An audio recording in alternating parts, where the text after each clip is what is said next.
What's up, guys? So I started this YouTube channel to try to use it kind of as like a breaking news thing for our fantasy league. Keep it interesting, keep it fun. It's just different. Last year I typed everything out, which was cool. It was kind of like a news outlet thing, kind of like a newspaper. But this year I kind of want to do a YouTube channel, make something to where you guys can just tune in and watch. Um, I want to break news on here, break trades, recap weeks, recap scores, all that good stuff, roster moves, predictions, power rankings. I want to even like kind of have you guys on here. We can do it over Zoom if I'm not in town and just kind of discuss like how the season's going for people, like where they see their team going, just kind of do interviews. I think that would be really entertaining for everybody in this league. So, like I said, I want this to be the best fantasy basketball league people know. I want this to be a fun league. And I mean, I don't want to knock anybody, but like to make it a fun league, I think we got to come up with some team names, and I think we got to come up with team logos. Hit me up if you want a logo. I'm good about finding it on Google. I know how to edit images to where I can put your city and team name in them that makes sense for you. I can change the colors of them.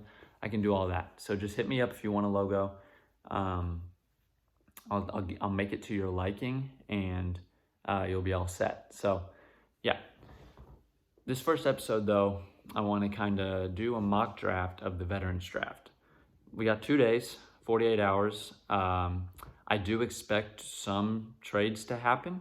I wouldn't be surprised at all. I know the Saskatchewan Blue Beavers owner Nick Poe put the 10th overall pick on the trade block. Can't blame him. Kind of felt bad for him getting 10th pick in both drafts. It's pretty crappy. But yeah, so as of now, only one trade has happened, and that was the Calvertsville Flamers trading the 3rd and the 18th overall pick to the Albuquerque DEA for the 1st overall pick in the rookie draft to draft none other than Victor Wembanyama. Hate to be like Woj, where he tweets on draft night and tells you who's getting picked before they get picked, but I'm guessing that's what's going to happen there. Victor Wembanyama is going to be a Calvertsville Flamer. As far as 3rd and 18th pick go, though, in the veterans draft, I think Albuquerque could go a number of ways. So that kind of makes it interesting in that regard. So let's get into this mock draft. 1st overall pick goes to Team T.N. Hansen. That's ran by Tyler Hansen. And even though Tyler, I know, is not actually a huge fan of this guy, he doesn't like the way he plays. I don't know what it is about him. He doesn't even know what it is about him, but he is not a huge fan. I think if he doesn't end up trading the 1st overall pick, which I don't see happening unless he gets a huge deal back, he's going to select Nikola Jokic of the Denver Nuggets. Jokic is phenomenal. Jokic is a triple-double machine. Jokic puts up numbers, and in fantasy basketball, that's what you're looking for.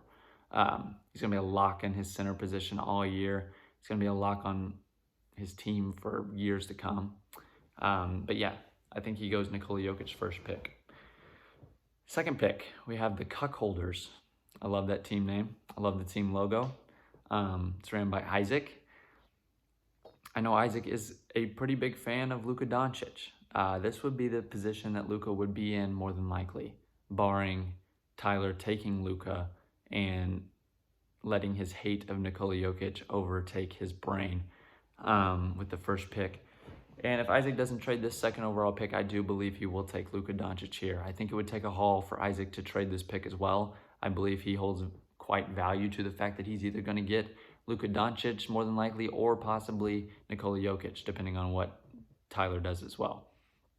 So yes, I believe the Cuckolders will select Luka Doncic with the 2nd overall pick. Then we go back-to-back picks for the Albuquerque DEA. It feels like the Oklahoma City Thunder, man. I mean, they've got 2 top 4 picks in this draft to start up our league. That's a great start. That's a dream start. I do believe the 3rd overall pick, though, will be none other than the Greek freak himself, Giannis Antetokounmpo. 4th pick, though, I think Albuquerque could go a number of ways. They could go double forward there, take Giannis and Tatum. They could go forward center, get Giannis, get Embiid.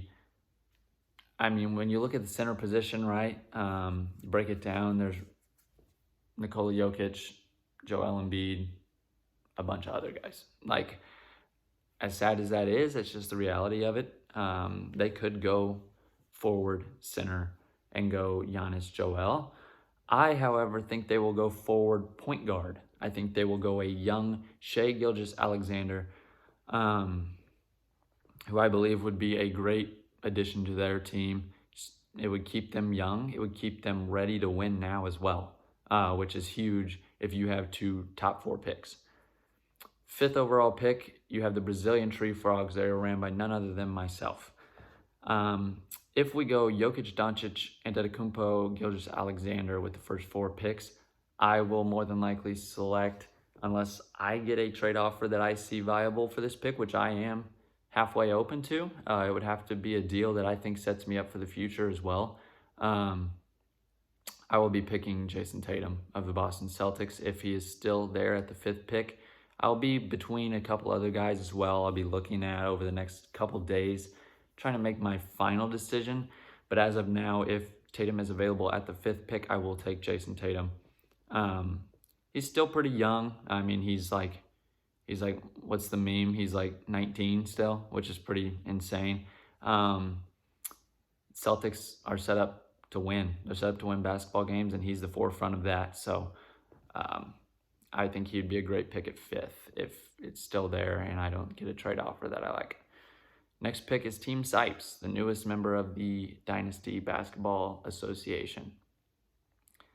If those picks fall in order top 5, like I think they will, I think he will then take Joel Embiid. I think having one of the top 2 centers is kind of like having Travis Kelce in fantasy football. It's a good start to your team because you do have an edge in that position, barring you're playing Tyler, who in this case would have Nikola Jokic. Everywhere else, you have an edge. So it's a good start, and Joel Embiid is still 29 years old, so you've still got some years out of him that he is going to be playing a great brand of basketball. Then you've got 7th overall pick, Team Jacob Jake 21. Again, really clever name. I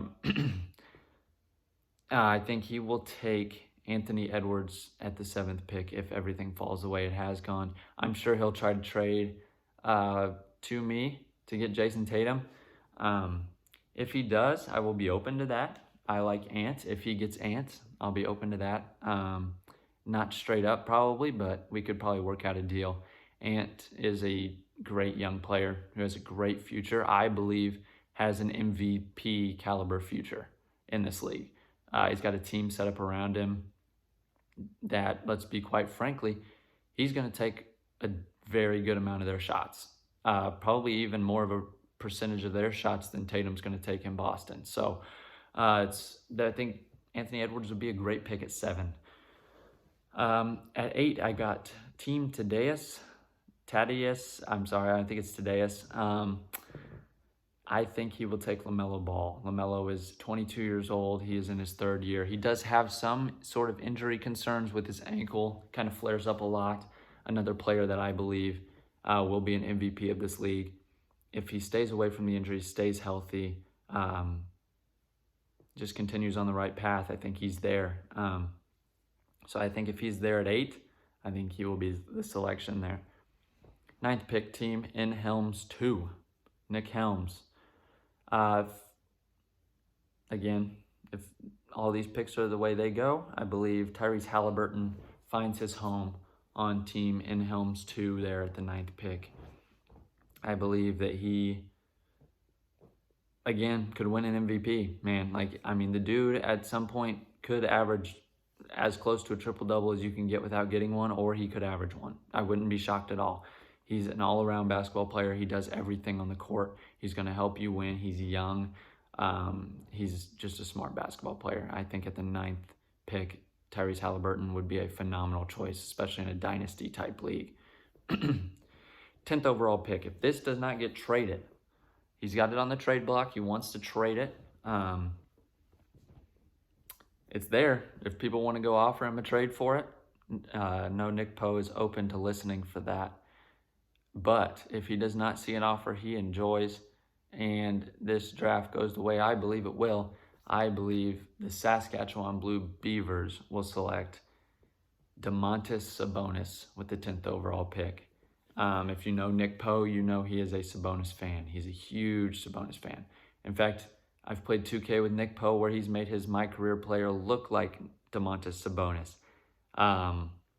Sabonis is a great player. He's going to give you triple-double every so often, and he's going to give you close to it every other night. So he puts up a ton of stats. He's on a team that is very high pace. Shot attempts are going to go up like crazy for Sacramento all year long. And Sabonis is a great selection at any point in the mid to late first round. And if you get him at 10, I think that's a great pick.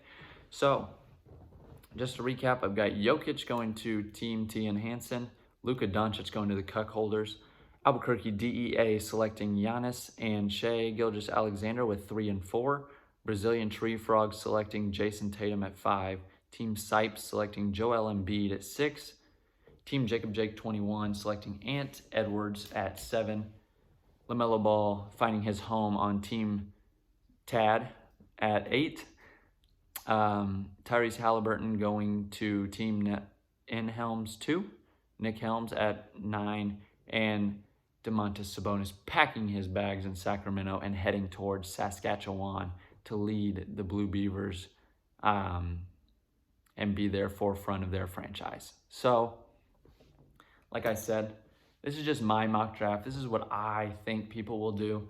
I'm sure there will be trades which will alter what I think people would do. If Jacob Carmichael works out a deal with, say, me or Sammy where he moves up to a top 5 pick, he's taking Tatum. I mean, he's not. He's gonna find a way to try to get his hands on Jason Tatum, whether that's before or after the draft. Pause, but it's gonna happen, and I think that if I move back to 6, if me and AJ make a trade, I'm gonna want to take certain people over Joel Embiid. It's just depending on the person, but this is just where I believe where people sit, who they will select. So thanks for tuning in to the first episode. Like I said, if you want a team logo, if you want a team name, hit me up. I'll find you a logo. We'll get that in the works for you. Make it whatever color you want, any sort of colors you want, actually. Just keep it fun, man. Like, I want this league to be fun. I want it to be ran by not only me, but by you guys as well. I want the league to continue for years, and I want it to be active. I want it to be something that we talk about a lot and people stay interested in. So thanks for tuning into this episode. Thanks for tuning into the Veterans Mock Draft. Tomorrow, in about 24 hours, I will release my rookies mock draft round 1. That one will be a bit more interesting because that's just kind of a guess on who I think people will take. I think those draft picks are more likely to get traded than the early round draft picks in the veterans draft. But like I said, I expect to see trades. So thanks for tuning in again. Appreciate you guys. And we'll catch you guys tomorrow for that episode. Peace.